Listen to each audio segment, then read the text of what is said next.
नमस्कार दोस्तों, स्वागत है आपका आज के मुख्य समाचार में, जिसमें सबसे पहली बड़ी खबर में जिक्र होगा भारत और चीन का, जिसमें आपको बताएंगे कि पूर्वी लद्दाख में चीन के साथ विवाद पर दहाड़े गृह मंत्री अमित शाह और बोले कि हम अपनी एक एक इंच जमीन को लेकर हैं सजग, कोई इसे नहीं ले सकता। दोस्तों, देश की एक एक इंच जमीन इस वक्त सुरक्षित हाथों में है, ये बड़ा बयान दिया है गृह मंत्री अमित शाह ने। इसी के साथ दूसरी बड़ी खबर में आपको बताएंगे कि बंगाल में लगने वाला है राष्ट्रपति शासन। जी हाँ दोस्तों, बेहद बड़ा संकेत यहां पर आ रहा है। बंगाल में राष्ट्रपति शासन लगाने का निर्णय संविधान के अनुसार लिया जाएगा। यह बेहद बड़ा बयान यहां पर बंगाल की सियासत के लिए निकल के आ रहा है अमित शाह के द्वारा। और तीसरी बड़ी खबर में जिक्र होगा कि कांग्रेस नेताओं के खिलाफ निर्वाचन आयोग में दर्ज करा दी गई है शिकायत। दोस्तों, हर एक खबर की गहराई में आपको ले जाएंगे, लेकिन उससे पहले अगर आपको भी देश की सेना और पीएम मोदी पर पूरा भरोसा है तो आप अभी इस वीडियो को लाइक कीजिए और इस लाल बटन को दबा के इस चैनल को फ्री में सब्सक्राइब करके घंटी बजाइए और कमेंट में लिखिए जय हिंद। दोस्तों, रुक करते हैं तमाम बड़ी खबरों की तरफ। पूर्वी लद्दाख में चीन के साथ विवाद पर गृह मंत्री बोले, हम अपनी एक एक इंच जमीन को लेकर सजग, कोई इसे नहीं ले सकता। जी हां दोस्तों, लद्दाख में चीन के साथ जारी गतिरोध के बीच केंद्रीय गृह मंत्री अमित शाह ने शनिवार को कहा कि मोदी सरकार देश की एक एक इंच जमीन को बचाने के लिए पूरी तरह सजग है और कोई इस पर कब्जा नहीं कर सकता। अमित शाह ने यह भी कहा कि सरकार चीन में लद्दाख के साथ गतिरोध को सुलझाने के लिए हर संभव सैन्य और कूटनीतिक कदम उठा रही है। क्या चीन ने भारतीय क्षेत्र में प्रवेश किया है? इस प्रश्न के जवाब में उन्होंने एक न्यूज चैनल से बात करते हुए कहा, हम अपने एक एक इंच भूभाग को लेकर चौकन्ने हैं, कोई इस पर कब्जा नहीं कर सकता। हमारे रक्षा बल और नेतृत्व देश की संप्रभुता और सीमा की रक्षा करने में सक्षम है। गृह मंत्री ने यह भी कहा कि सरकार देश की संप्रभुता और सुरक्षा के लिए प्रतिबद्ध है। आगामी बिहार विधानसभा चुनाव के संदर्भ में शाह ने विश्वास जताया कि राजग 2/3 बहुमत हासिल करेगा। उन्होंने कहा कि नीतीश कुमार चुनाव के बाद राज्य के अगले मुख्यमंत्री होंगे। गृह मंत्री ने कहा कि अगले साल पश्चिम बंगाल में विधानसभा चुनाव के बाद सरकार बदलेगी और भाजपा वहां सत्ता में आएगी। उन्होंने कहा, हमें लगता है कि हम पश्चिम बंगाल में मजबूती से लड़ेंगे और सरकार बनाएंगे। उन्होंने कहा कि पश्चिम बंगाल में कानून व्यवस्था की स्थिति गंभीर है और भाजपा जैसे राजनीतिक दलों को वहां राष्ट्रपति शासन लगाने की मांग करने का हर अधिकार है। जब अमित शाह से पूछा गया कि बिहार में यदि भाजपा की सीटें जेडीयू से अधिक आती हैं तो क्या पार्टी मुख्यमंत्री पद पर दावेदारी करेगी, इस पर उन्होंने कहा, केंद्र सरकार संविधान को ध्यान में रखते हुए और राज्यपाल की रिपोर्ट के आधार पर उचित निर्णय लेगी। उन्होंने कहा, कोई अगर मगर की बात नहीं है। नीतीश कुमार बिहार के अगले मुख्यमंत्री होंगे। हमने सार्वजनिक घोषणा की है और हम इसे लेकर प्रतिबद्ध हैं। बिहार में सत्तारूढ़ गठजोड़ से लोक जनशक्ति पार्टी के अलग होने का जिक्र करते हुए शाह ने कहा कि पार्टी को पर्याप्त संख्या में सीटों की पेशकश की गई, लेकिन फिर भी वह गठबंधन से अलग हो गई। उन्होंने कहा, यह उनका फैसला था, हमारा नहीं।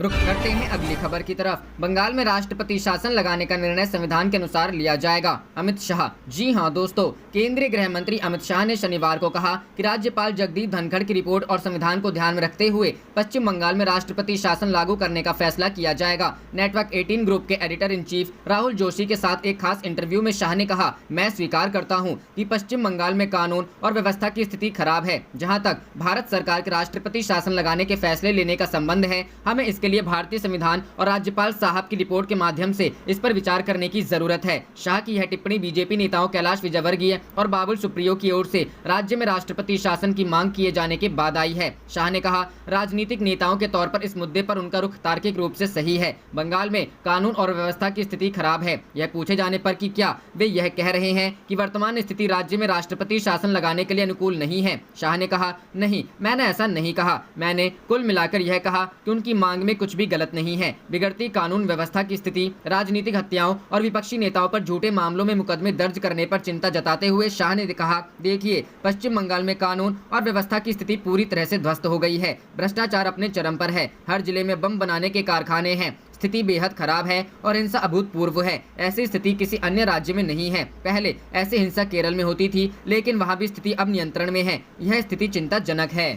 रुख करते हैं अगली खबर की तरफ। कांग्रेस नेताओं के खिलाफ निर्वाचन आयोग में शिकायत। जी हां दोस्तों, भारतीय जनता पार्टी ने कांग्रेस पार्टी द्वारा देश के प्रधानमंत्री व मुख्यमंत्री के कूट रचित वीडियो ट्विटर पर पोस्ट करने सहित अन्य मामलों को लेकर निर्वाचन आयोग से शिकायत की है। भाजपा की ओर से जारी विज्ञप्ति के अनुसार भाजपा के प्रदेश महामंत्री एवं चुनाव प्रबंधन समिति के उप संयोजक भगवान दास सबनानी सहित पार्टी के अन्य कई नेताओं ने पूर्व मुख्यमंत्री दिग्विजय सिंह द्वारा अपनी फेसबुक पोस्ट पर भाजपा उम्मीदवारों के संबंध में आपत्तिजनक सामग्री पोस्ट करने तथा पूर्व मुख्यमंत्री कमलनाथ द्वारा चुनाव प्रचार के लिए फेसबुक पोस्ट में देवी देवताओं के चित्र पोस्ट किए जाने को लेकर निर्वाचन आयोग से शिकायत की है। इन शिकायतों को लेकर पार्टी का एक प्रतिनिधिमंडल मुख्य निर्वाचन पदाधिकारी कार्यालय पहुंचा और लिखित शिकायत सौंपकर कांग्रेस पार्टी तथा दिग्विजय सिंह के खिलाफ आचार संहिता के उल्लंघन की कार्रवाई तथा आपराधिक प्रकरण दर्ज किए जाने की मांग की। रुख करते हैं अगली खबर की तरफ। कनाडा के प्रधानमंत्री जस्टिन ट्रूडो ने कहा, चीन में मानवाधिकार उल्लंघन के खिलाफ मजबूती से डटे रहेंगे। जी हां दोस्तों, कनाडा के प्रधानमंत्री जस्टिन ट्रूडो ने शुक्रवार को कहा कि उनकी सरकार चीन में मानवाधिकार उल्लंघनों के खिलाफ मजबूती से डटी रहेगी। कनाडा में चीन के राजदूत ने गुरुवार को ओटावा के हांगकांग छोड़कर आ रहे लोगों को शरण नहीं देने के लिए चेतावनी दी थी। ओटावा में चीन के राजदूत कांग पाइवू ने कहा कि अगर कनाडा हांगकांग में रहने वाले 3 लाख कनाडाई नागरिकों के बारे में और वहां कारोबार कर रही कंपनियों के बारे में सोचता है तो उसे चीन के हिंसा से लड़ने के प्रयासों में सहयोग करना होगा। ट्रूडो ने कहा कि हम मानव अधिकारों के समर्थन में मजबूती से डटे रहेंगे, वह चाहे उइगर समुदाय की परेशानियों के बारे में हो या फिर हांगकांग की चिंताजनक स्थिति के बारे में या फिर चीन की बलपूर्वक कूटनीति के बारे में हो। ट्रूडो ने कहा कि कनाडा दुनिया भर में मानवाधिकार उल्लंघनों के प्रति चिंतित अपने सहयोगियों अमेरिका, ऑस्ट्रेलिया, ब्रिटेन, यूरोपीय देशों के साथ खड़ा है। वहीं कनाडा में विपक्षी कंजर्वेटिव नेता एरन ओटुले ने एक लिखित बयान में कहा कि चीनी राजदूत को माफी मांगनी चाहिए या फिर उन्हें कनाडा से निष्कासित कर दिया जाना चाहिए। चीनी राजदूत ने अपने कार्यालय के असभ्य बयानबाजी में जुटे रहने का फैसला किया है। उन्होंने कहा कि चीनी राजदूत का बयान सीधे सीधे हांगकांग में रह रहे 3 लाख कनाडाई लोगों को धमकाने की तरह है। रुख करते हैं अगली खबर की तरफ। विदेश मंत्री एस जयशंकर ने कहा, चीन के साथ एलएसी पर तनाव से शांति और अमन चैन पर पड़ रहा असर। जी हां दोस्तों, विदेश मंत्री एस जयशंकर ने शनिवार को कहा कि वास्तविक नियंत्रण रेखा पर शांति और अमन चैन गंभीर रूप से बाधित हुए हैं और जाहिर तौर पर इससे भारत तथा चीन के बीच संपूर्ण रिश्ते प्रभावित हो रहे हैं। जयशंकर ने पूर्वी लद्दाख में भारत और चीन के बीच 5 महीने से अधिक समय से सीमा गतिरोध की पृष्ठभूमि में ये बयान दिए, जहां प्रत्येक पक्ष ने 50,000 से अधिक सैनिकों को तैनात किया है। जयशंकर ने अपनी पुस्तक द इंडिया वे पर आयोजित एक वेबिनार में पिछले 3 दशकों में दोनों पड़ोसी मुल्कों के बीच संबंधों के विकास के ऐतिहासिक परिप्रेक्ष्य में कहा कि चीन भारत सीमा का सवाल बहुत जटिल और कठिन विषय है। विदेश मंत्री ने कहा कि भारत और चीन के संबंध बहुत मुश्किल दौर में हैं, जो 1980 के दशक के अंत से व्यापार, यात्रा, पर्यटन तथा सीमा पर शांति के आधार पर सामाजिक गतिविधियों के माध्यम से सामान्य रहे हैं। जयशंकर ने कहा, हमारा यह रुख नहीं है कि हमें सीमा के सवाल का हल निकालना चाहिए। हम समझते हैं कि यह बहुत जटिल और कठिन विषय है। विभिन्न स्तरों पर कई बातचीत हुई है। किसी संबंध के लिए यह बहुत उच्च लकीर है। उन्होंने कहा, मैं और अधिक मौलिक रेखा की बात कर रहा हूं और वह यह है कि सीमावर्ती क्षेत्रों में एलएसी पर अमन चैन रहना चाहिए और 1980 के दशक के आखिर से यह स्थिति रही भी है। जयशंकर ने पूर्वी लद्दाख में सीमा के हालात का जिक्र करते हुए कहा, अब अगर शांति और अमन चैन गहन तौर पर बाधित होते हैं तो संबंध पर जाहिर तौर पर असर पड़ेगा और यही हम देख रहे हैं। विदेश मंत्री ने कहा कि चीन और भारत का उदय हो रहा है और ये दुनिया में और अधिक बड़ी भूमिका स्वीकार कर रहे हैं, लेकिन बड़ा सवाल यह है कि दोनों देश एक सामान्य व्यवस्था कैसे हासिल कर सकते हैं। उन्होंने कहा, यह मौलिक बात है जिस पर मैंने पुस्तक में ध्यान केंद्रित किया है। जयशंकर ने बताया कि उन्होंने किताब की पांडुलिपि पूर्व लद्दाख में शुरू हुए सीमा विवाद से पहले अप्रैल में ही पूरी कर ली थी।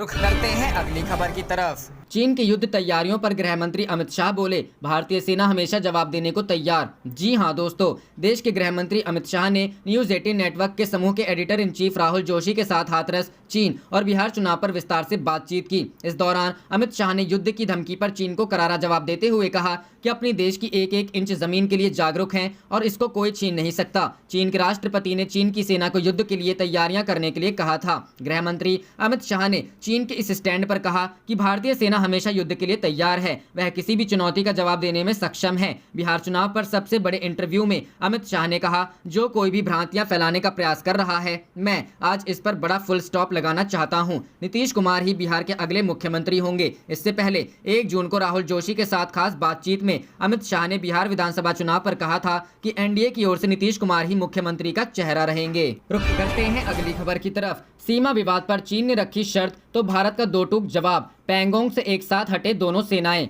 जी हां दोस्तों, पूर्वी लद्दाख में वास्तविक नियंत्रण रेखा पर 6 महीने से भारत और चीन के बीच जारी गतिरोध को खत्म करने के लिए हो रही वार्ताओं में पड़ोसी मुल्क की हर चाल नाकाम हो रही है। चीन ने हाल ही में की गई एक वार्ता के दौरान शर्त रखी थी कि भारतीय सेना पैंगोंग झील के दक्षिणी क्षेत्र से सेना हटाए, जिस पर भारत की ओर से स्पष्ट जवाब दिया गया कि सेनाएं दोनों ओर से हटाई जानी चाहिए, कोई भी कार्रवाई एक तरफा नहीं होगी। अंग्रेजी अखबार द इंडियन एक्सप्रेस की एक रिपोर्ट में कहा गया है कि भारत ने चीनी कार्रवाई का जवाब देने के लिए 7 जगहों पर LAC पार कर लिया है। रिपोर्ट में सूत्रों के हवाले से दावा किया गया है कि हमने 7 जगह पर LAC पार किया है। क्या अब भी आपको लग रहा है कि चीन वार्ता करना चाहता है? हाल ही में हुई एक वार्ता में चीन ने कहा था कि भारत पहले दक्षिणी इलाके से सेना हटाए, जिस पर हमारी ओर से स्पष्ट मांग की गई कि झील के दोनों किनारों से दोनों देशों के सैनिक हटेंगे। दरअसल अगस्त में भारतीय सैनिकों ने चुशुल के सब सेक्टर में अपने पेट्रोलिंग वाली जगहों से आगे चले गए। अब उस इलाके में भारत का दबाव है। यहाँ से न सिर्फ भारत की नजर स्पांगुर गैप बल्कि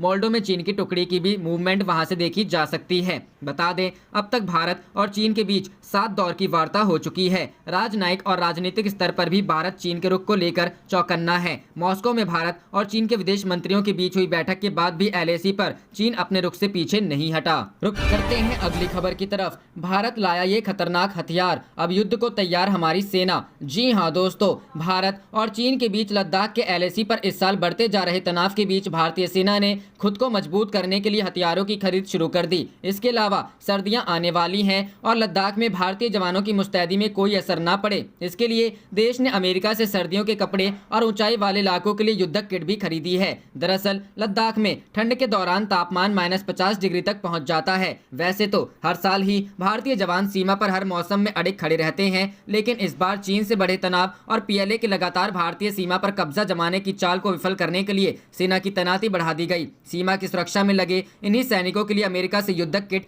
और ठंड में पहनने के लिए कपड़े खरीदे गए हैं। वहीं बेहद कम तापमान को झेलने की क्षमता वाले तंबू भी उपलब्ध कराए जाएंगे। रुख करते हैं अगली खबर की तरफ। चीन से तनातनी के बीच भारत भूटान की नजदीकी और बढ़ी, लागू हुआ ये अहम समझौता। जी हां दोस्तों, चीन की मोतियों की माला रणनीति को काउंटर करने के लिए भारत लगातार एक के बाद एक कदम उठा रहा है। म्यांमार को किलो क्लास बनटुब्बी देने की घोषणा के बाद भारत ने अब अपने परंपरागत मित्र राष्ट्र भूटान के 5 कृषि उपजों के लिए अपने बाजार में प्रवेश की अनुमति दी है। भारत ने जिन कृषि उत्पादों को मंजूरी दी है उनमें भूटान में उगने वाले अरेका नट, मंडारिन संतरे, सेब, आलू और अदरक शामिल हैं। इस समझौते को अमली जामा इसी साल फरवरी में केंद्रीय वाणिज्य मंत्री पीयूष गोयल की भूटान यात्रा के दौरान दिया गया था, जिसे अब लागू कर दिया गया है। भूटान में भारत की राजदूत रुचिरा कंबोज ने इस समझौते को भूटान के साथ व्यापार बढ़ाने के लिए भारत की प्रतिबद्धता करार दिया है। भूटान भारत में दोस्ती का खास रिश्ता। भूटान में भारत के दूतावास ने कहा कि भारत और भूटान में दोस्ती का खास रिश्ता है, जो दोनों देशों के व्यापार और अन्य मसलों में भी झलकता है। दोनों देशों में कृषि एक महत्वपूर्ण सेक्टर है। इस फैसले से दोनों के संबंधों में और मजबूती आएगी। इससे पहले भूटान ने भारत से टमाटर, प्याज और ओकरा के आयात के लिए मंजूरी दी थी। भारत असम के जयगांव में एक प्लांट क्वारंटीन सेंटर भी स्थापित कर रहा है, जिसके बाद भूटान के कृषि उत्पादों के ट्रकों को भारत में प्रवेश के लिए आसानी से क्लियरेंस सर्टिफिकेट मिल सकेगा।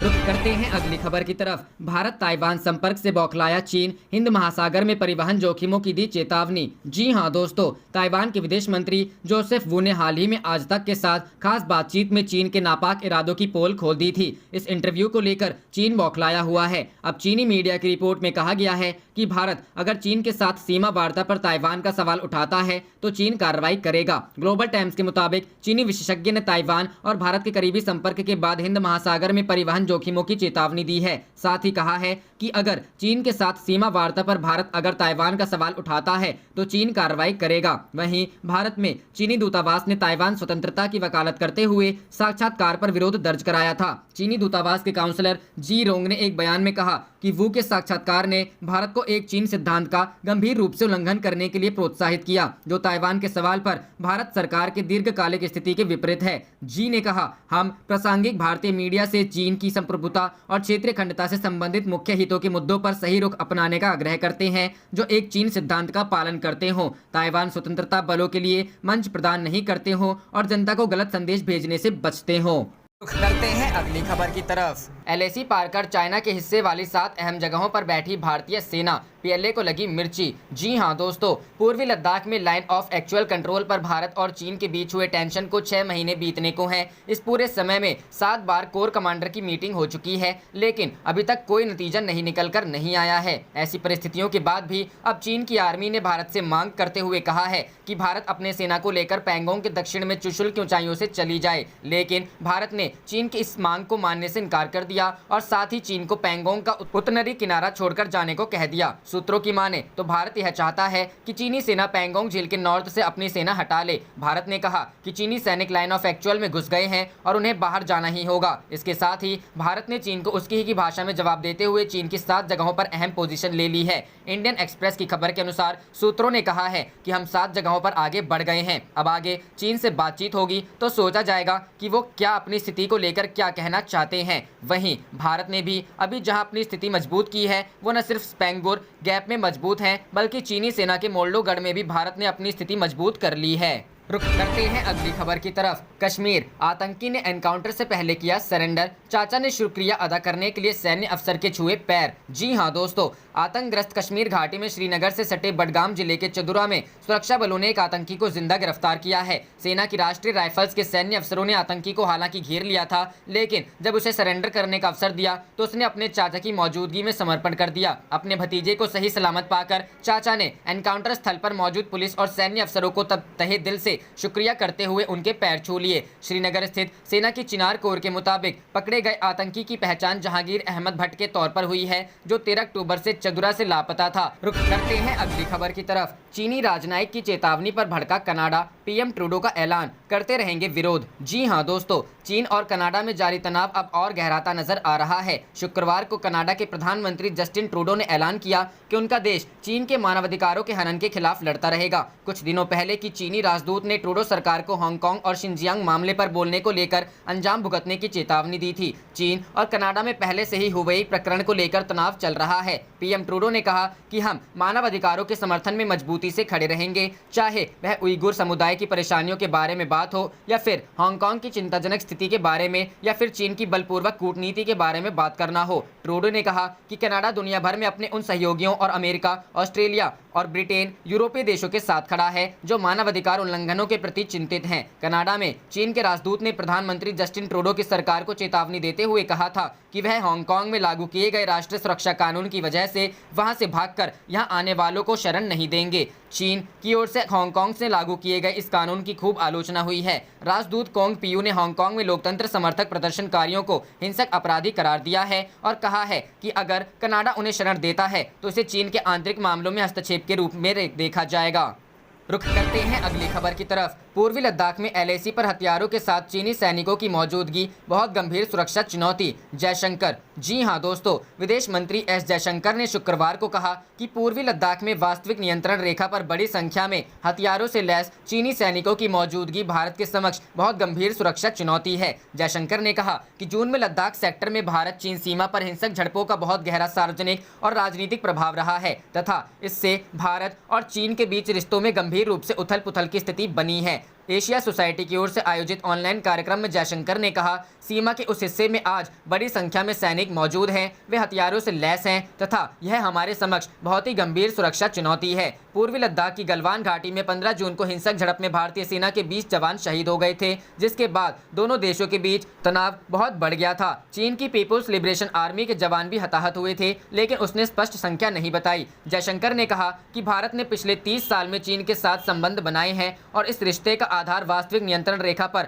अमन चैन रहा है। उन्होंने कहा कि 1993 से लेकर अनेक समझौते हुए हैं जिन्होंने उस शांति और अमन चैन की रूपरेखा तैयार की, जिसने सीमावर्ती क्षेत्रों में आने वाले सैन्य बलों को सीमित किया तथा यह निर्धारित किया कि सीमा का प्रबंधन कैसे किया जाए और सीमा पर तैनात सैनिक एक दूसरे की तरफ बढ़ने पर कैसा बर्ताव करे। जयशंकर ने कहा, इसलिए अवधारणा के स्तर से व्यवहार के स्तर तक पूरी एक रूपरेखा थी। अब हमने इस साल क्या देखा कि इस पूरी श्रृंखला को दरकिनार किया गया। सीमा पर चीनी बलों की बड़ी संख्या में तैनाती स्पष्ट रूप से इन सब के विपरीत है। उन्होंने कहा, और जब एक ऐसा टकराव का बिंदु आया जहां विभिन्न स्थानों पर बड़ी संख्या में सैनिक एक दूसरे के करीब आए तो 15 जून जैसी दुखद घटना घटी। जयशंकर ने कहा, इस नृशंसता को ऐसे समझा जा सकता है कि 1975 के बाद जवानों की शहादत की यह पहली घटना थी। इसने बहुत गहरा सार्वजनिक राजनीतिक प्रभाव डाला है और रिश्तों में गंभीर रूप से उथल पुथल मची है। सीमा पर चीन ने वास्तव में क्या किया और क्यों किया, किया। इस प्रश्न के उत्तर में विदेश मंत्री ने कहा, मुझे दरअसल कोई तर्कसंगत स्पष्टीकरण नहीं मिला है। एशिया सोसाइटी पॉलिसी इंस्टीट्यूट के विशेष आयोजन में जयशंकर ने संस्थान के अध्यक्ष और पूर्व ऑस्ट्रेलियाई प्रधानमंत्री केविन रड से बातचीत की। दोनों ने जयशंकर की नई पुस्तक the India way strategies for uncertain world पर भी चर्चा की। उन्होंने कहा कि अप्रैल 2018 में वुहान शिखर वार्ता के बाद पिछले साल चेन्नई में इसी तरह की शिखर वार्ता हुई थी और इसके पीछे उद्देश्य था कि प्रधानमंत्री नरेंद्र मोदी और राष्ट्रपति शी जिनपिंग साथ समय बिताएं, अपनी चिंताओं के बारे में एक दूसरे से सीधी बातचीत करें। जयशंकर ने कहा, इस साल जो हुआ वह वाकई बड़ा विचलन था। यह न केवल बातचीत से बहुत अलग रुख था बल्कि 30 साल में रहे संबंधों से भी बड़ा विचलन था। आप देख रहे थे आपका अपना चैनल जय हिंद जय भारत।